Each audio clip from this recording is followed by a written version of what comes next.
Linda Fox, Senior Reporter here with PhocusWire, and I'm with Richard Holden, and he's Vice President Product Management at Google. Thanks for joining us, Richard. Thank you. So you spoke about, in your conversation with Philip Wolf, about what's missing in product, and you talked to your partners and asked them what's missing in product. Could you sort of talk us through, is there any common denominator in what they come up with when you ask them that? I wouldn't say there's necessarily a common denominator, but we have frequent conversations with the partners about how the product works for them. Things like we've had in the product, in hotel ads in particular, call-outs, which are a way for partners to differentiate themselves, show what is unique about their product and their offering and their service. That's something that we developed in consultation with partners. So they don't have to be necessarily big things. There's some things at the margin, incremental changes we make in the product based on the frequent conversations we have with them. Sure, okay. And another thing that came up in your conversation was about sort of voice solutions coming through, and a comment was made earlier on by an investor that there would have to be a big leap in trust and consumers trusting for them to book, say, a hotel on Google. I just wondered if you would comment on that. Yeah, I mean, I think, again, our goal is to make this transaction simple and easy for a user, and voice is a way to do that. But it's not to actually remove the brand or the relationship with the end provider or our partner at the end of the day. And in that example that I talked about in booking through the assistant for a particular hotel, the brand of the partner, the supplier, the intermediary, those are presented to the consumer at the end. And when they do the booking at the end of the day through Book on Google there, that brand is first and foremost. They see that brand, they transact with the brand at the end of the day, and then the confirmations are coming from the brand as well. So I think I look at it a little bit differently. The brand is not fading in that sense at all. So given that the theme of the conference is the power paradox, there was a comment made recently by a separate investor about not investing in startups that were seeming to be competing in any way with Google. How would you therefore kind of reassure maybe startups in the travel space that all is not lost? Well, I would say we're a big company at this point.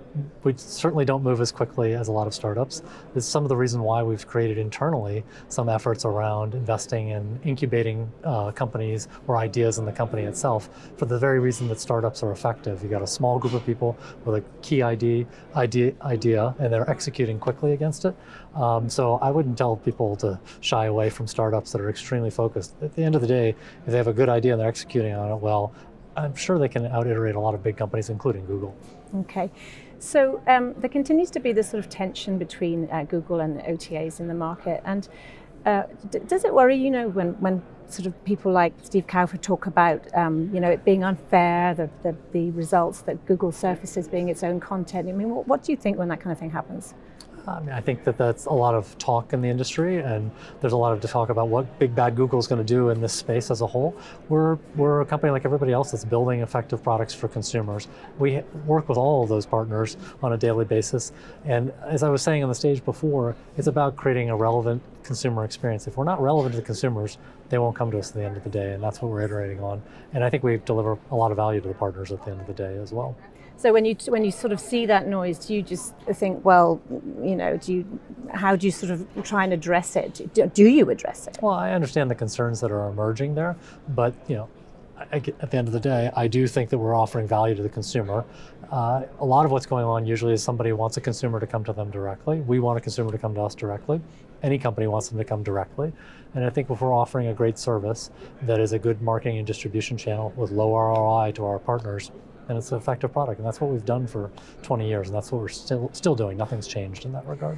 So just a quick wrap-up question. If everybody in the industry kind of is worried so much about Google, who does Google worry about? I think we worry about everybody out there, and just like we were talking about in the startup space, I worry about the guys that can move quickly, guys and gals that move quickly executing on great products that we're just slower about. We're a big company. It's hard to make decisions sometimes and execute on those things, and so there's plenty of innovation happening out there that we're not driving at all.